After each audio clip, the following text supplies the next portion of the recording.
Hi, this is Jeff Zeig, and here I am in the office of the Milton Erickson Foundation in Phoenix, Arizona. This series is stories of Dr. Erickson. I had the luxury of moving to Phoenix in 1978 to be closer to Dr. Erickson, and he died in March of 1980. And Dr. Erickson was able to supervise me on some of my cases, and that was very instructive, so I'll recount a couple of stories about that.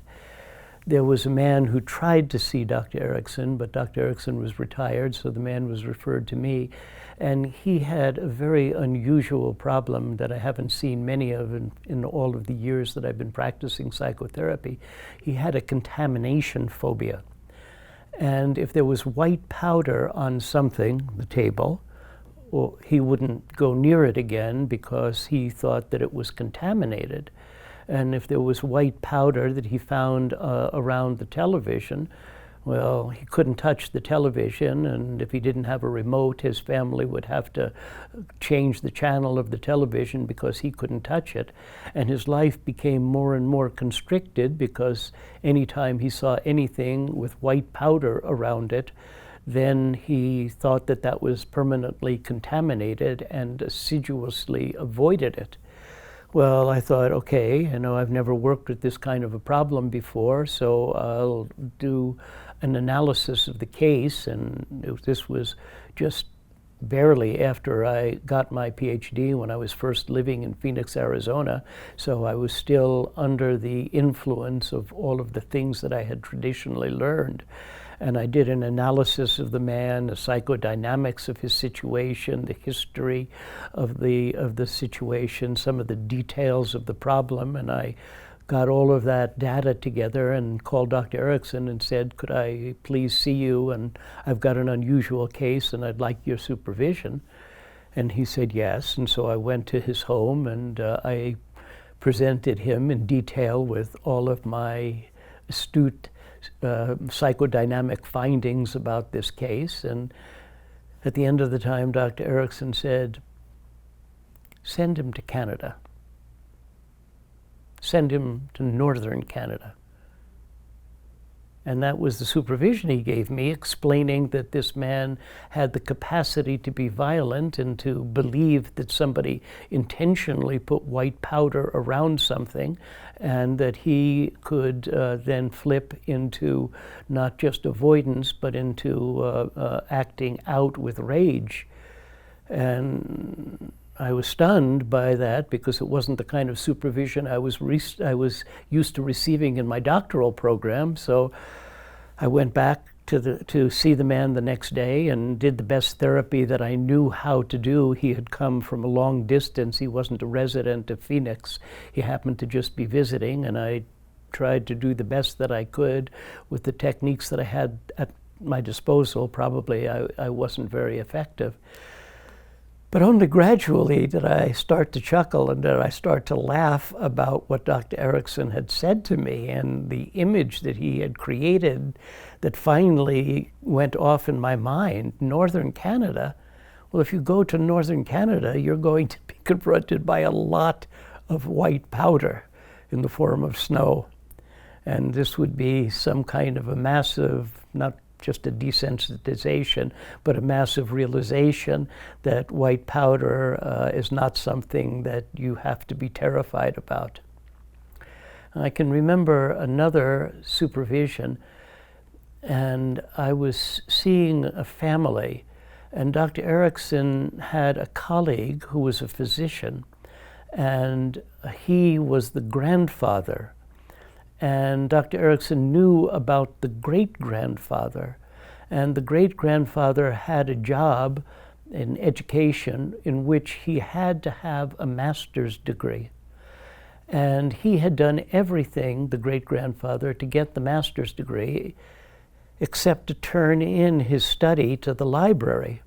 And frequently he walked past the library in fear because his job was dependent on having a master's degree, which he really didn't have. Now, his son became a physician and had multiple residencies and wouldn't declare a specialty, kept on switching until by virtue of being in the Army, he had to declare a specialty. His son, who was my patient, had more college credits than you could imagine, 200, something like that, college credits, none of which conformed to forming a degree. The great-grandson dropped out of high school.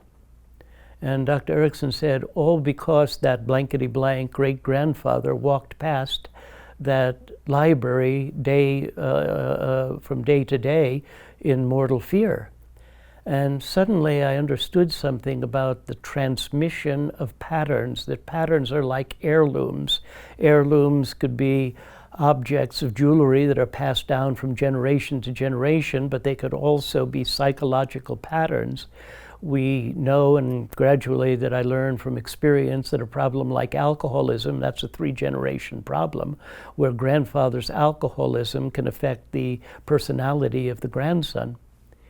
Well, there was a moment where I was working with someone else from that family, and who was trying to make an important decision, and I asked Dr. Erickson how I should handle it, and he said, well, tell her to do what's right for the children.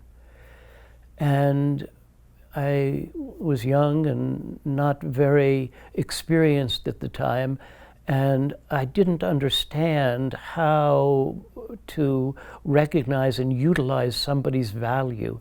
And he was exactly right. And the decision, the most important thing to her was her children, and the decision that she'd make would have some repercussions on the children.